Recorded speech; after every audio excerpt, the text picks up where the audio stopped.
As far as making us feel sad is concerned, I think Corki makes us feel the most sad. Unless he locks in the good skin. It actually undoes a lot of what their comp is about also, because their front line here is a lot more conditional. Warrior Rek'Sai, Tahm Kench Ryze, not a true front line, so you do worry this will lead to a Griffin-esque situation where Chovy had all of the items but just couldn't do damage in team fights with no front line. So this was a really nice invitation for the Katarina in a game that has no stakes at all for DWG Gaming, and sadly, they went the way of Corki. So yes, I don't know if the Corki skin's available on the PTR, or in the tournament realm, I should say. I hope it is. Yeah, and but it's like they show us the prime rib and then say, just kidding, canned spaghetti. Like, it just feels so bad. Yeah, it's not even mum spaghetti, it's canned spaghetti. No, it's not what you want. Mum spaghetti's great. I know. I'd take that. That's like, that's like if we got a Yasuo in the mid lane, you know? That'd feel fun. That'd feel fun. The Gragas Yasuo phase is over, Atlas. Yeah, but we got Rek'Sai Yasuo possibilities. It's a theory that we could have had. I really love the composition out of Gen.G, though, as we have a look at it. Nico, J4, Morgana, and the Lucian Braum on the bottom side of the map. This will fit in very similarly to their Vayne composition, but spike a little bit early with the Lucian having a lot of early power. They want to push everywhere. They can get away with it. Yeah, and priority in lanes is certainly something they got. But you consider that, yes, you like Nico just whacking away at Ryze. What if Rek'Sai shows up? Reliable gank there and potential to start the snowball on a ultra comfortable champion. And top lane is definitely early game where you want to go as Canyon. Yeah, exactly. And we have to remember as well, when Cuvée managed to take down Sword in that very historic Griffin series, it was against Ryze back-to-back as the Nico. See whether he can do it again here in Game 1 against DWG Gaming.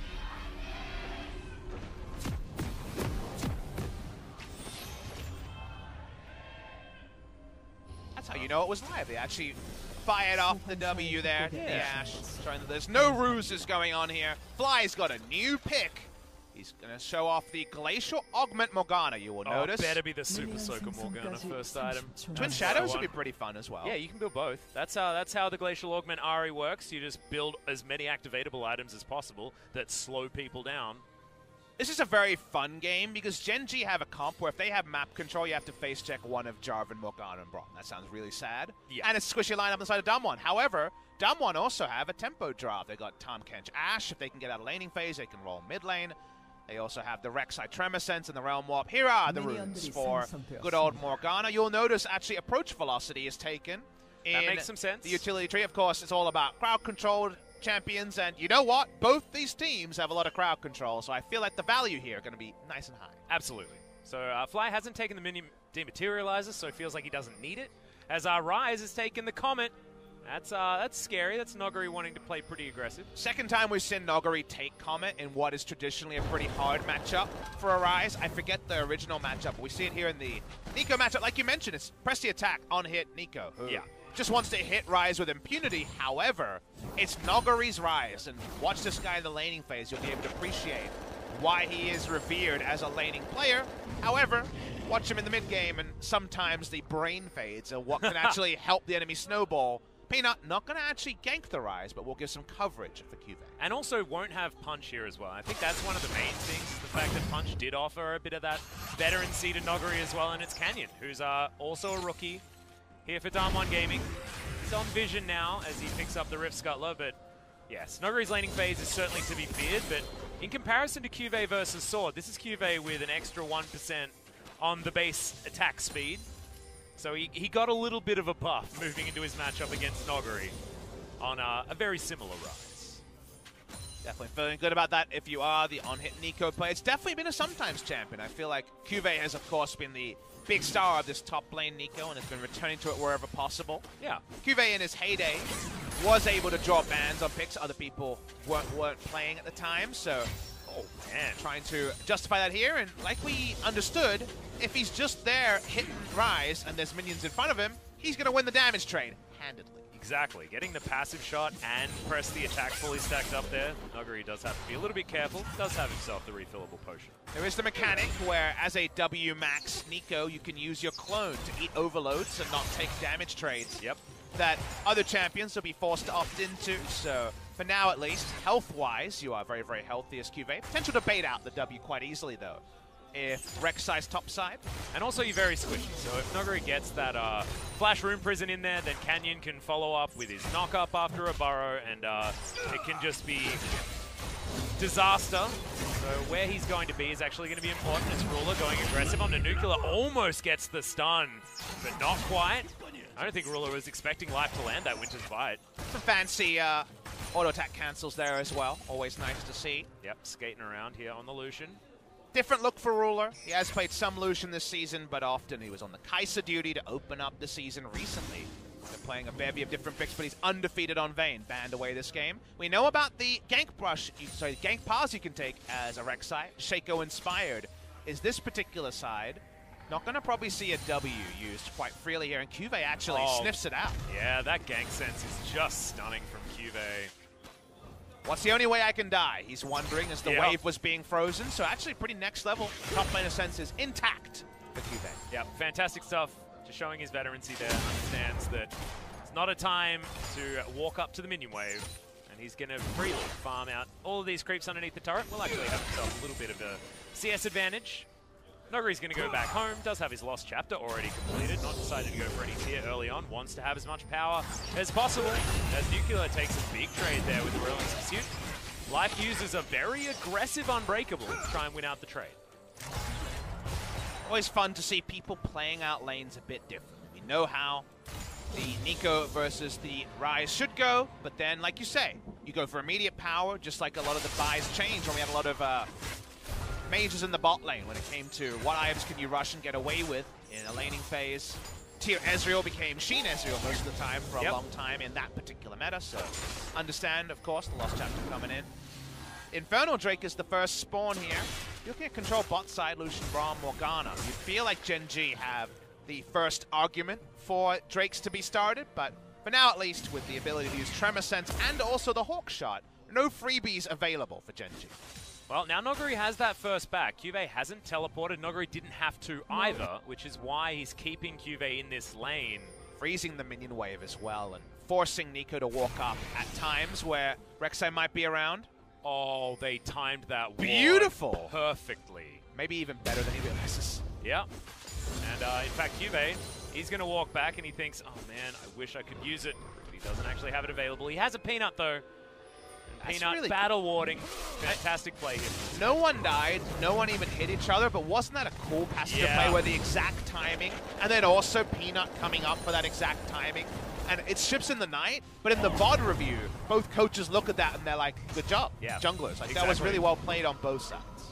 And actually, you know, something to talk about, you know, you'd be talking about a lull state at this point in the game, but that wasn't. That was potential action just mitigated beautifully by better heads-up play. Sometimes it's about what you don't do as much as what you do in the early stages of the game.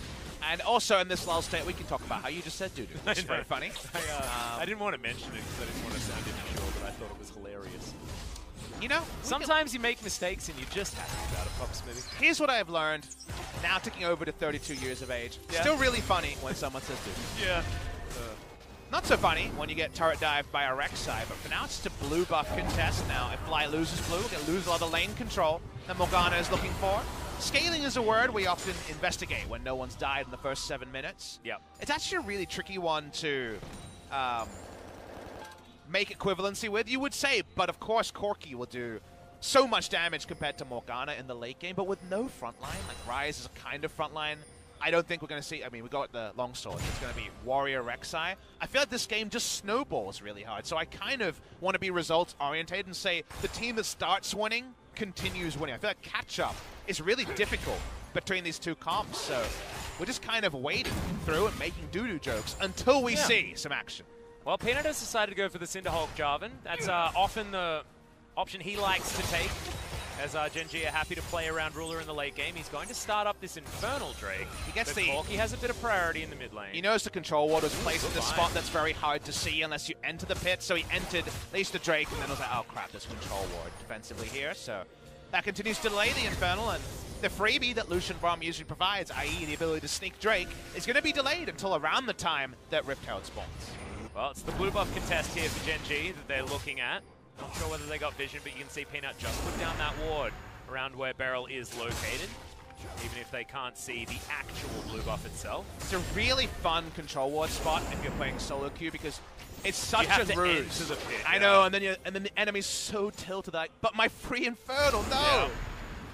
Doesn't give you river vision, but does spot out whenever anyone decides they want to go for the Drake. Maybe not the best for the ocean, but when it's the Infernal, yeah. you always know that there is going to be a lot of incentive there. Look at how much damage there are on both sides, right? Oh, and also Canyon. He's started off the blue buff, and he's going to have to wait so long. Does have to smite it, and that just denies it from Showmaker. Just maybe some miscommunication between the new jungler as in comparison to Punch. That's really, really sad because the Corki wants to be able to spam spells on the minion wave. Especially at this point in the game, right? You don't have the ability to rocket auto and get things down super quickly, so you need the blue buff to keep up with Fly more than before. Fly's blue buff wears off, and honestly, it probably won't end up being super conspicuous. Showmaker mistimed the package delivery as well. That's why he just randomly Valkyried in the lane. I was watching Sino-Dragon versus RNG, and Sino-Dragon's mid laner had one of the biggest special delivery moments I've seen in a long time. That really? It was a really awesome game one there where RNG ran Kale Vayne and Uzi's Vayne, right? Uzi's and Vayne lost out to a Corki. Oh my goodness. I know, it was actually a really awesome game. Definitely worth watching if you want something. I actually missed out on that one. It was a very fun one to watch, so I'm waiting to see if Showmaker can put in a big shift on the Corki. Again, we've been very unconvinced by Corki in Korea. He's been so underwhelming in the LCK so far. Exactly right. Feels like no one could win on the champion.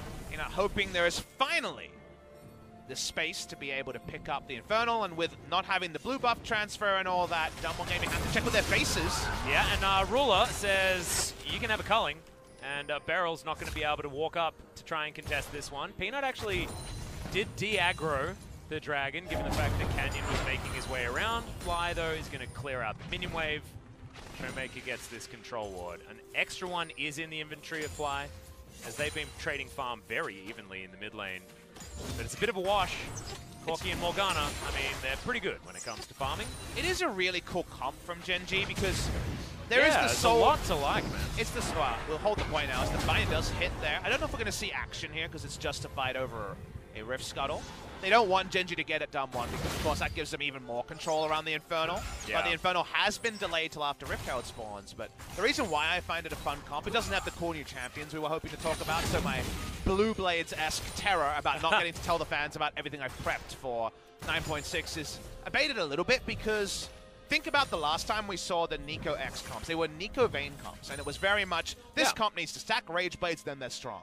This time it's Lucian and the Nico, which means that Lucian, who has good burst, who bridges very well with Play the Ruin King Black Cleaver, and Morgana, who of course, you know, has a stack of AP and does more front-loaded damage early than damage the late game, can actually allow Cuvée to get a bit of time to both get a split push build going and also team fight and get ready in a fight. So they definitely warm up a bit differently. Life is going for a deep freeze here, but it seems like he'll get to be Mr. Freeze because no interruption by DWG. Yeah, and actually, I liked the Gen.G compositions with the Vayne Nico. I thought they were cool, they were creative.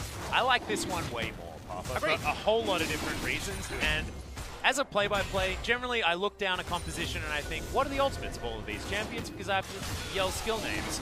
And the idea of having Soul Shackles, Cataclysm, and the Pop Blossom all happen at the one time sounds like a one Gen.G teamfight to me. Because theoretically, in that time, you're using every Relentless Pursuit offensively because the amount of enemy movement agency there is so low. You're slowed, stunned, knocked up. You're just having a terrible time. And if you're standing there, and the short range of DAMWON, apart from nuclear, is possibly going to be a huge deal in these late game fights. So Gen.G do have a composition that has a lot of priority early, a lot of gank agency from a Jarvan early on, and then also transitions into a team fight that looks pretty good in the late game. I really like how this composition works from Gen.G. You still understand that if DWG Gaming gets a lead, they can map control, they can rotate first, they have a lot of pick CC, and Gen.G are eminently squishy. And they've got Hawkshot and Tremor Sense for spotting out any attempted Baron, so they barely even need to put vision around a Baron pit. That's why when I kind of see what I catch when I'm doing the juggle of who takes it late game, that was a sniper fight. Joker would be proud of that one. Yeah. The only kind of interesting swing to me is what does Cuvée versus Noguri look like if they hit their item timings at the same time? because Ryze can get very oppressive in the 1v1. Nico should be too slippery, and he's going to build for lane only, right? With Rageblade by the Ruin King. So because of that, we'll wait and get the full information there. I believe Canyon is spotted. Oh yeah, there's a ward, and it's just outside of the range of that control ward. Man, if there was a ring of vision... I know.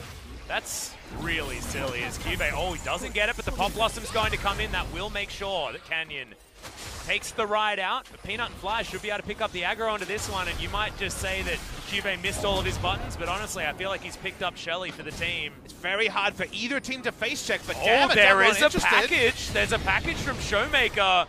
They are going to be able to pick up this Rift Herald as Cube uses his Shapeshifter, gets himself out of the way. Arrow is going to land, but that's a really great buffer of the Flag and Drag, and Gen.G, they'll take Shelly and they'll leave. A lot of posturing from DAMWON, but even with the package, I didn't think they would actually unleash the special delivery there. They're just going to pull back. Does mean another advantage in neutrals-wise in a game which we said should snowball the team with the early advantage. It may be a slight one, but slight lead again. The team of Gen.G. Yeah, and Showmaker's got a Trinity Force and only 18 stacks left on this cull. He's really accelerated himself into this mid-game, but Gen.G do have the slight advantage when it comes to the gold. Super Second Soaker done for Fly in the mid lane as well, so that's going to be getting a lot of slows. Glacial Augment means that that extra little line of slowism that comes out of the Super Soaker is just so obnoxious, man. And you know what else is obnoxious? How slow this early game has been, because... It's a Gen.G game. Surely you were prepared. We had one turret plate taken all game. Feels like Gen.G. And if you're Showmaker, you say, ooh, my 3-item build will be online. And again, we've said with no reliable frontline, it's hard to say what's that in service of, because we just saw Gen.G take down a pretty damn fed Chovy Corki in that Griffin versus Gen.G series because his frontline was unreliable, and we're seeing that here again.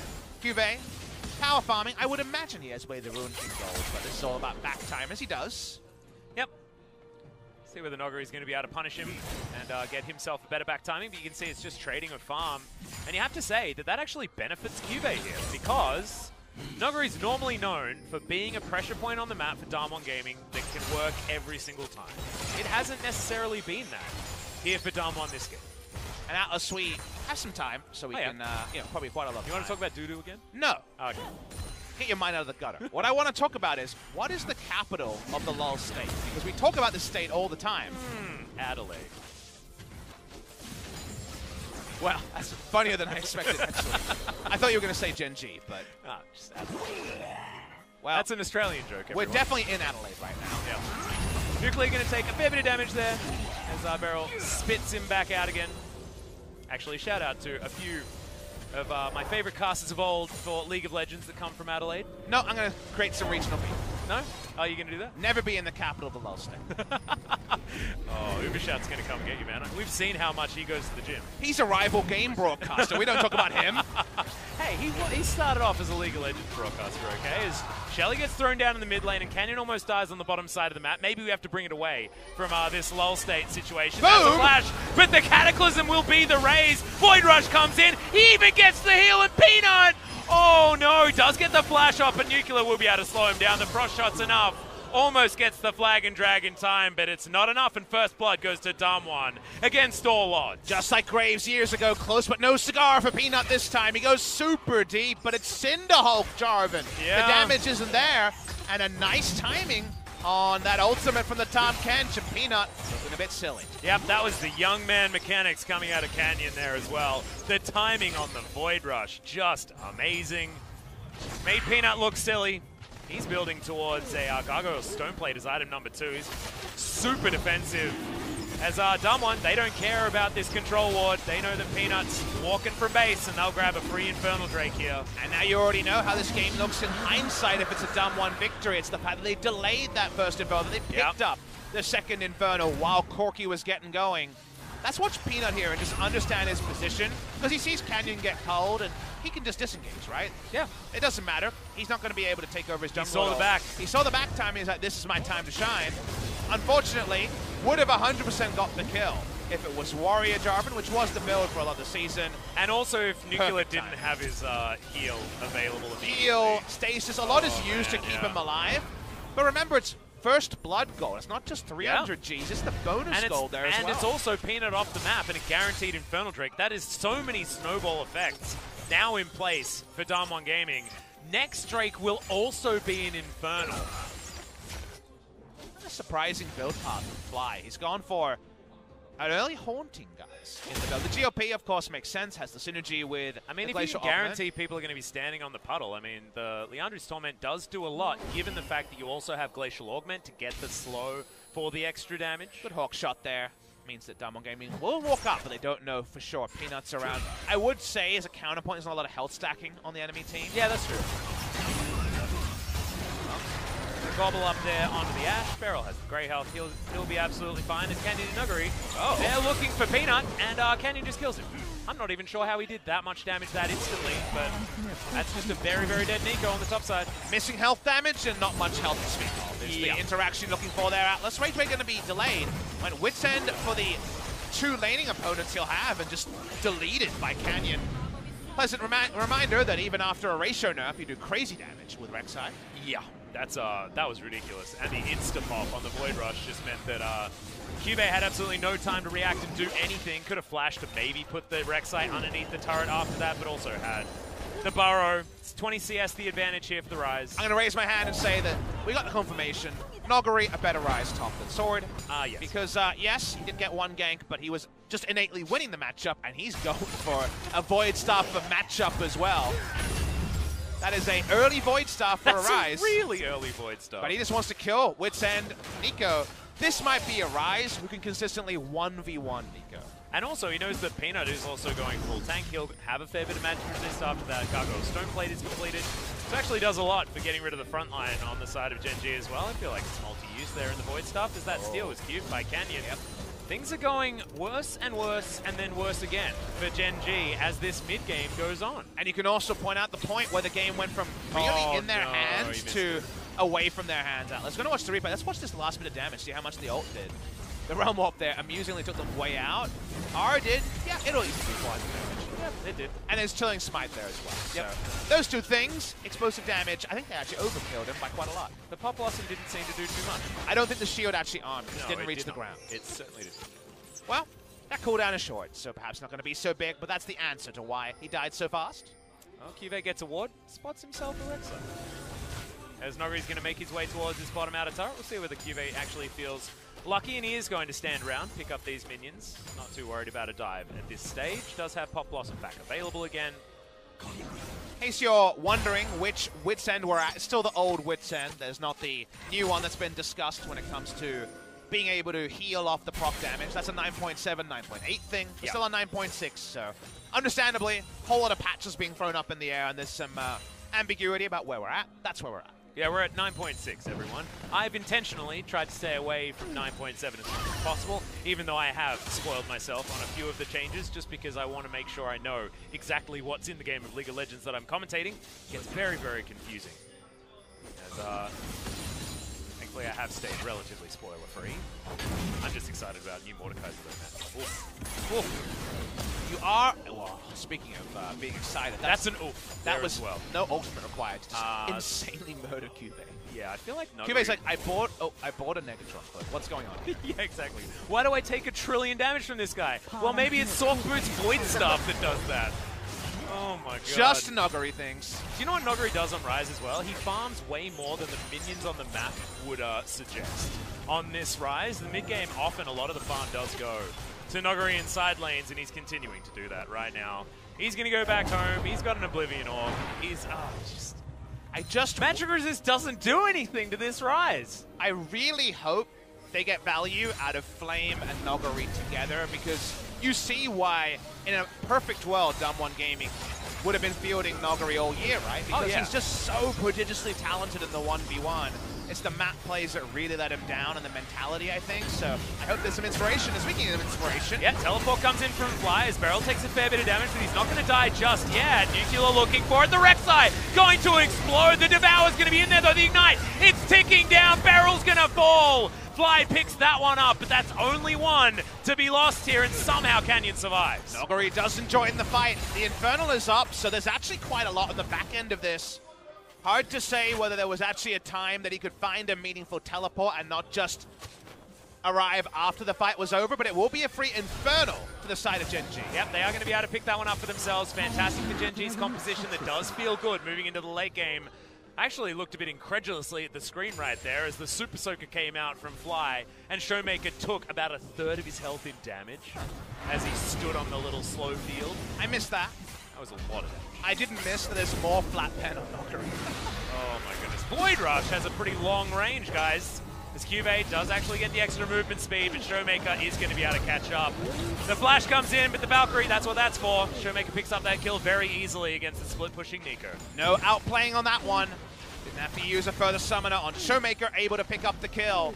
And now you might worry about both lane assignments. Wit's End will help against Corki to a point, but he has some physical damage in the kit.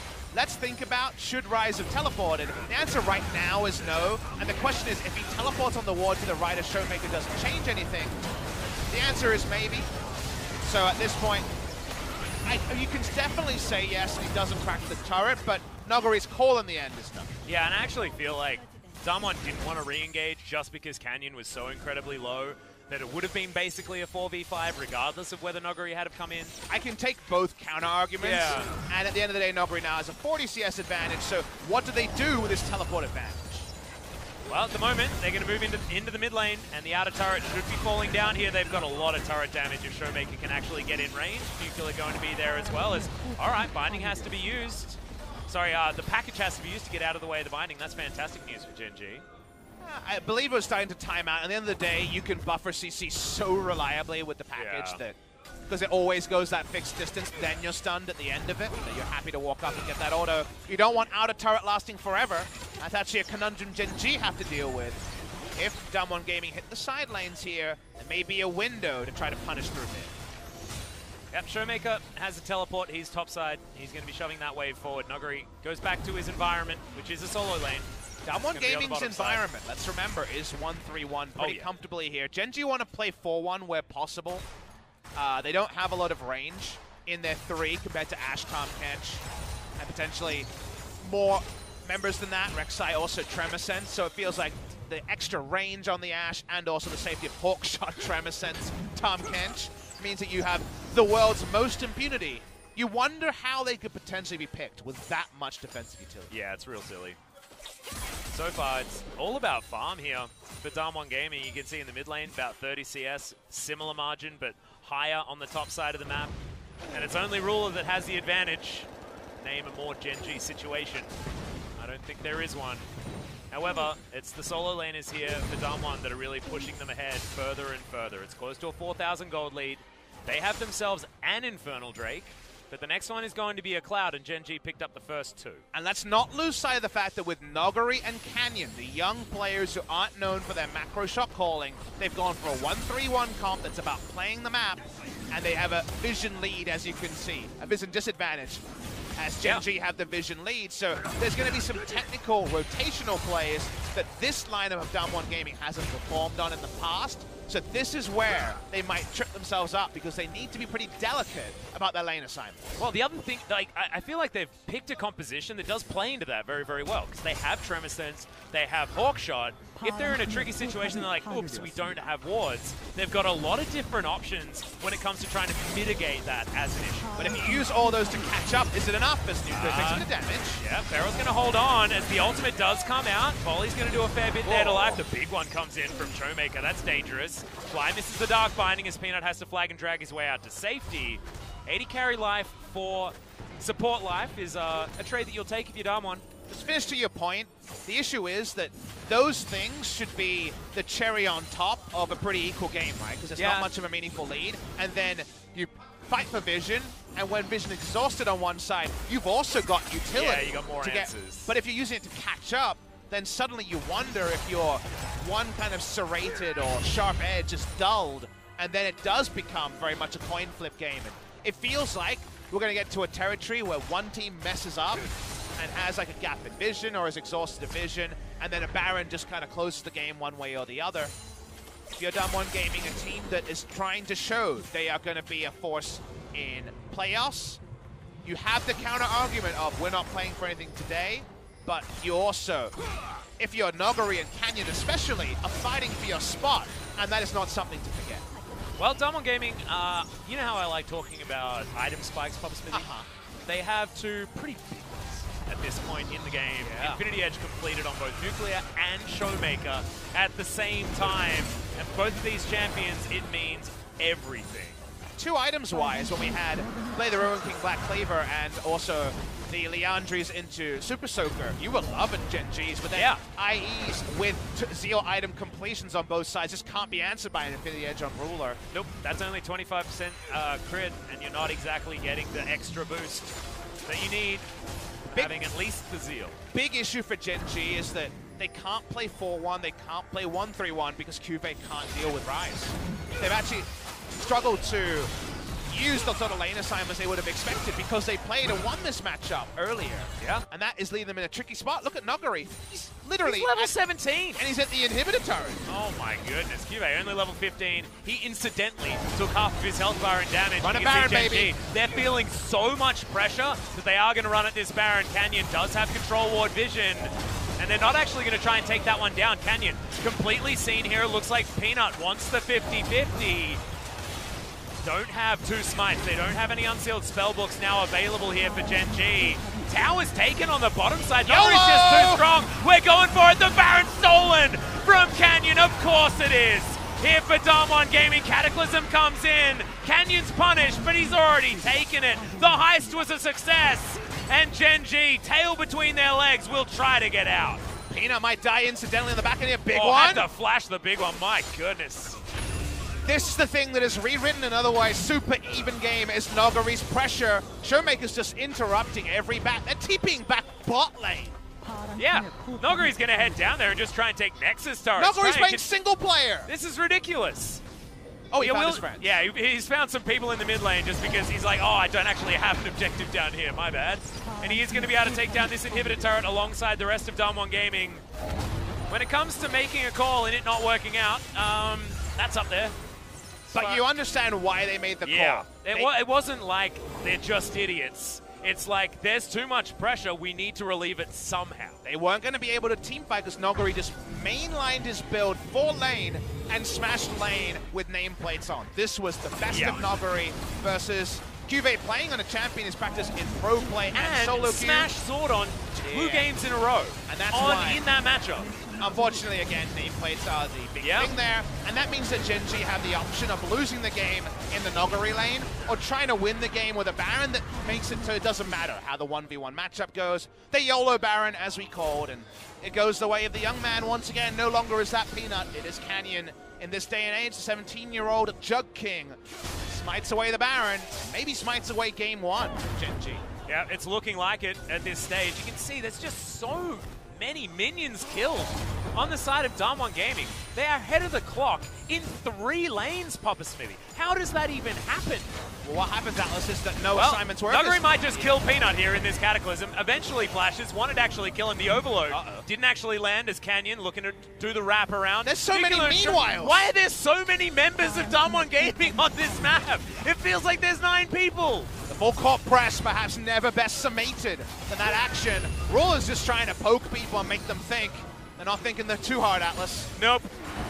They're thinking this game's unfair. That they should actually have only 5 people here as Fly almost just killed in 1 rotation. Gen.G make their way over. They're trying to do something. Ruler explodes. See you later, mate. That is just frustration coming in on the side of Gen.G. The arrow lands. The Void rushes their nuclear. Grabs that kill as well. Life. He's underneath Nexus turrets, but it's not feeling very safe at this stage of the game. And Fly tried to press an ultimate button, but evaporates at the hands of DWG Gaming. They have so much damage. What is this party in the Fountainous Canyon? He's not even tanking the fountain just yet. How did they manage to keep everyone alive? We left the